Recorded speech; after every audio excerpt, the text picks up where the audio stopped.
Hi friends, எல்லோரும் எப்படி இருக்கீங்க? நல்லா இருக்கீங்களா? இன்றைக்கி இந்த வீடியோவில் என்ன பார்க்க போகிறோம்னு பார்த்தீங்கன்னா, நாங்கள் வந்து இன்றைக்கி என்னோடய பையனோட ஸ்கூலுக்கு போக போகிறோம். அங்கே வந்து டேலண்ட் எக்ஸாம் அப்படின்னு ஒன்று நடக்குது. இன்றைக்கி தான் வந்து வர சொல்லியிருக்காங்க. ஸோ பேரண்ட்ஸ் தான் கூட்டிகிட்டு போயிட்டு பிக்கப் பண்ணிக்கணும் அப்படின்னு சொல்லிட்டாங்க. அதனால இன்றைக்கி நான் தான் வந்து என் பையனை வந்து 2 வீலரில் கூட்டிகிட்டு போக போகிறேன். போயிட்டு எக்ஸாம் முடித்ததும் உடனே சர்டிஃபிகேட் கொடுக்குறதா சொல்லியிருக்காங்க. அப்புறம் நம்ம எக்ஸாம் முடிச்சுட்டு சர்டிஃபிகேட் வாங்கிட்டு அதுக்கப்புறம் வீட்டுக்கு வர வேண்டியது தான். ஓகே, நம்ம வந்து இப்போது ஸ்கூலுக்கு போயிட்டு அப்புறம் பார்க்கலாம். ஃப்ரெண்ட்ஸ், இப்போ நம்ம ஸ்கூலுக்கு வந்தாச்சு. வந்ததும் நான் வீடியோ எடுக்கலை. ஏன்னு பார்த்தீங்கன்னா, ஸ்டூடெண்ட் எல்லாருமே எக்ஸாம் எழுத ஸ்டார்ட் ஆகிட்டாங்க. ஸோ எக்ஸாம் ஸ்டார்ட் ஆகிடுச்சு. அதனால் நம்ம வீடியோ எடுத்தோம்னா அவங்களுக்கு டிஸ்டர்பன்ஸாக இருக்கும் அப்படின்னு சொல்லிட்டு நான் வந்து வீடியோ எடுக்கலை.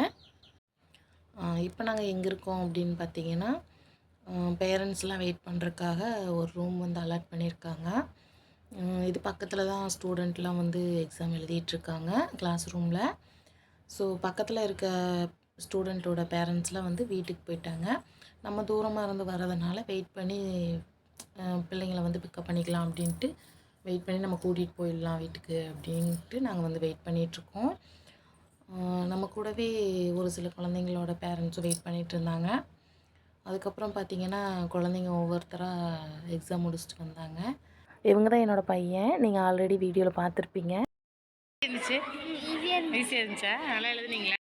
ஃப்ரெண்ட்ஸ், ஸ்டூடெண்ட் வந்து எக்ஸாம் எழுதிட்டு வரதுக்குள்ளே எக்ஸாம் எழுதுகிற அந்த கேப்பில் பார்த்திங்கன்னா, பேரண்ட்ஸ்க்கு வந்து ஒரு மீட்டிங் வச்சுருந்தாங்க. ஸோ இது வந்து ஒரு ஸ்கில் டெஸ்ட்டு, அதாவது குழந்தைங்களோட நாலேஜ் வந்து இம்ப்ரூவ் பண்ணுறக்காக. நெக்ஸ்ட் ஸ்டாண்டர்ட் போயிட்டாங்க இல்லைங்களா, அப்போ வந்து அவங்களுக்கு கொஞ்சம் ஈஸியாக க்ரோ பண்ண வாய்ப்பாக இருக்கும் அப்படின்னு சொல்லிட்டு இந்த டெஸ்ட்டு வந்து வச்சுருக்கிறதா ஸ்கூலில் சொன்னாங்க. ஸோ அது ஒரு 1 hour வந்து அந்த மீட்டிங் போயிட்டுருந்துச்சு. அப்போ வந்து நான் வீடியோ எடுக்கலை. ஸோ அவங்க பேசிகிட்டு இருக்கும்போது நம்ம எடுக்க வேணாம், அதுவும் டிஸ்டர்பன்ஸாக இருக்கும் இல்லைங்களா, அதனால் நான் வீடியோ எடுக்கலை. அதுக்கப்புறம் பார்த்திங்கன்னா, பாப்பா தூங்கிட்டு இருந்தாங்க, எழுந்துட்டாங்க. ஸோ எழுந்ததுக்கப்புறம் லன்ச் வந்து எடுத்துகிட்டு வந்திருந்தேன். ஸோ பாப்பாவுக்கு வந்து லன்ச் கொஞ்சமாக ஊட்டி விட்டுட்டு அதுக்கப்புறம் நாங்கள் வந்து வெயிட் பண்ணிகிட்ருந்தோம். இப்போ பார்த்திங்கன்னா, டீச்சர்ஸ் வந்து பேசிகிட்ருக்காங்க. இந்த எக்ஸாம் வந்து குழந்தைகளுக்காக இதுக்காக வச்சுருக்கோம் அப்படின்னு சொல்லிட்டு.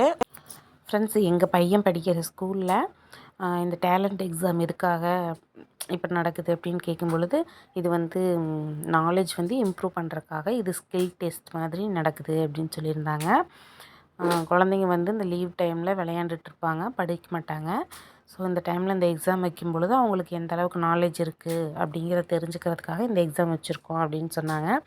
ஸோ உங்கள் ஊரில் பக்கத்தில் எங்கேயாவது எக்ஸாம் இந்த மாதிரி நடந்துச்சுன்னா கண்டிப்பாக குழந்தைங்கள அனுப்புங்க. இப்போ எங்கள் பையன் படிக்கிற ஸ்கூலில் அந்த ஸ்கூல் ஸ்டூடெண்ட் மட்டும்தான் எக்ஸாம் அட்டன் பண்ணணும்னு கிடையாது. வெளியிலேருந்து வர ஸ்கூல் ஸ்டூடெண்ட்டும் அட்டன் பண்ணலாம் அப்படின்னு சொல்லியிருந்தாங்க. ஸோ அந்த மாதிரி வாய்ப்பு கிடைக்கும்போது கண்டிப்பாக நீங்கள் குழந்தைங்கள வந்து அனுப்புங்க.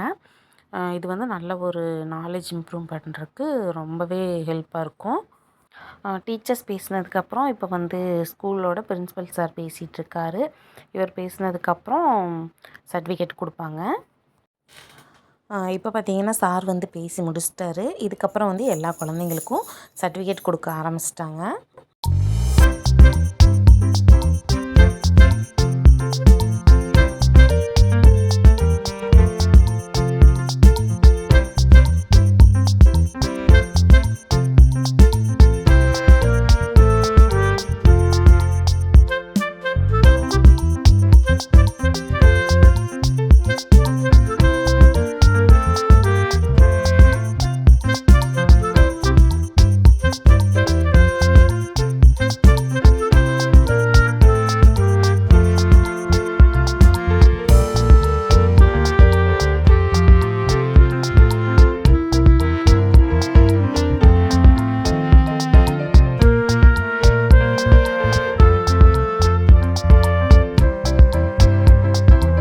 ஃப்ரெண்ட்ஸ், சர்டிஃபிகேட்லாம் கொடுத்துட்டு சார் வந்து கிளம்பிட்டார். இதுக்கப்புறம் நாங்கள் வந்து வெளியில் வந்துட்டோம் ஃப்ரெண்ட்ஸ். வெளியில் வந்ததுக்கப்புறம் லன்ச் எடுத்துகிட்டு வந்திருந்தேன்.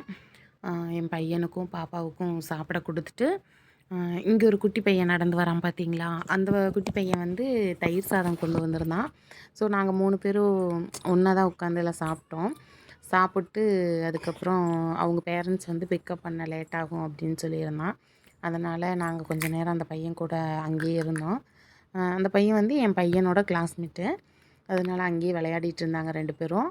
அதுக்கப்புறம் ஈவினிங் டைம் ஆகிடுச்சு. நாங்கள் அங்கேருந்து கொஞ்சம் தூரமாக வீட்டுக்கு வரணும் அப்படின்னு சொல்லிட்டு நாங்கள் வந்து அந்த பையனை வந்து ஆஃபீஸ் ரூமில் சொல்லி விட்டுட்டு நாங்கள் வந்து கிளம்பி வந்துட்டோம். அவ்வளோதான் ஃப்ரெண்ட்ஸ். வந்தாச்சு, எக்ஸாம் எழுதி சர்டிஃபிகேட்டும் வாங்கியாச்சு. இதுக்கப்புறம் வந்து நாங்கள் வீட்டுக்கு கிளம்புறோம். வீட்டுக்கு போயிட்டு அதுக்கப்புறம் பார்க்கலாம்.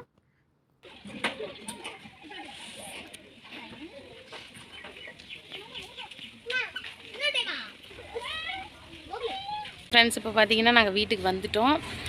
வீட்டுக்கு வந்துட்டு பசங்க சாப்பிட்டுட்ருக்காங்க. ஸோ வீடியோ வந்து முடிக்கவே இல்லை அப்படின்னு சொல்லிட்டு இப்போ நான் வீடியோ எடுத்துகிட்ருக்கேன். ஃப்ரெண்ட்ஸ் என் பையன் என்ன ஸ்டாண்டர்ட் படிக்கிறாங்கன்னு நான் உங்கள்கிட்ட சொல்லவே இல்லை. என் பையன் வந்து 4th to 5th ஸ்டாண்டர்டு வந்து ஸ்கூல் போகிறாங்க. இந்த வருஷம் வந்து 5th போகிறாங்க. ஸோ இந்த 4th கம்ப்ளீட் ஆகி போகிறதுனால 4th கம்ப்ளீட் ஆகி 5th ஸ்டாண்டர்ட் போகிறதுனால இந்த டேலண்ட் எக்ஸாம் அப்படின்னு ஒன்று வச்சுருந்தாங்க. ஸோ நல்லாவே எழுதியிருந்தாங்க. அது மார்க் மட்டும் அப்புறமா சொல்கிறோம் அப்படின்னு சொல்லிட்டு அதுக்கான சர்டிஃபிகேட் மட்டும் கொடுத்தாங்க. நம்ம வந்து கலந்துக்கிட்டோம், எக்ஸாம் எழுதியிருக்காங்க அப்படின்ட்டு ஒரு சர்டிஃபிகேட் கொடுத்துருக்காங்க. அதை வாங்கிட்டு வீட்டுக்கு வந்தாச்சு ஃப்ரெண்ட்ஸ். அவ்வளோதான், இந்த வீடியோ இதோட முடிஞ்சுது. ஃப்ரெண்ட்ஸ் வீடியோ பிடிச்சிருந்தா லைக் பண்ணுங்கள், ஷேர் பண்ணுங்கள், கமெண்ட் பண்ணுங்கள். அண்ட் மறக்காமல் நம்ம சேனலை சப்ஸ்கிரைப் பண்ணி வச்சுக்கோங்க. பக்கத்துலேயே பெல் பட்டன் இருக்கும், அதை கிளிக் பண்ணி வச்சுக்கோங்க. அப்போ தான் நான் அடுத்தடுத்து போடுற வீடியோ உங்களுக்கு நோட்டிஃபை ஆகும். ஓகே ஃப்ரெண்ட்ஸ், அடுத்த வீடியோவில் பார்க்கலாம். பாய்.